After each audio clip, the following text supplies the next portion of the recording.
না, এই জন্যই এবার ধান চাষ করেছিলাম। ধান একটু ভালো হয়েছে। তো আর আপনারা যে ভালোবাসা দিয়েছেন ফেসবুকে, যে আমাদের একটা যেই জায়গা পর্যন্ত নিয়ে গেছেন, ইনশাল্লাহ জানি না কতদিন ধরে রাখতে পারবো, তবে আপনাদের ভালোবাসা অবশ্যই দরকার। আপনারা সাথে থাকবেন, তারপরে কিন্তু আমাদের সামনের দিকে যাওয়া হবে।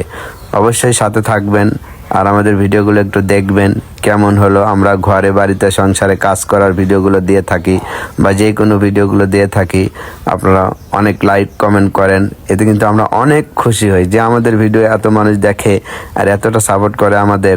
ময়নার আম্মুও কিন্তু আমার সাথে সাথে সারাটা দিন কাজ করে, কাজের ফাঁকে ফাঁকেই কিন্তু আবার ভিডিও করি। তো আসলে অনেক কষ্টের ভিতরেই কিন্তু জীবনযাপন চলে যাচ্ছে। জানি না কবে সুখের দেখা পাবো। যদি কোনোদিন সুখের দেখা হয় সেদিন আপনাদের অবশ্যই জানাবো যে আজকে আমাদের একটু সুখের দেখা পেয়েছি। অবশ্যই আপনার সাথে ভাগাভাগি করব। এই যে ধান বাড়ানো শেষ হয়ে গেলে কিন্তু আমরা একবারে ধানগুলো গুছাই এক জায়গায় রেখে দেব। এই এক জায়গায় রাখার জন্য কিন্তু অবশ্যই ভালো একটা জায়গার দরকার হয়।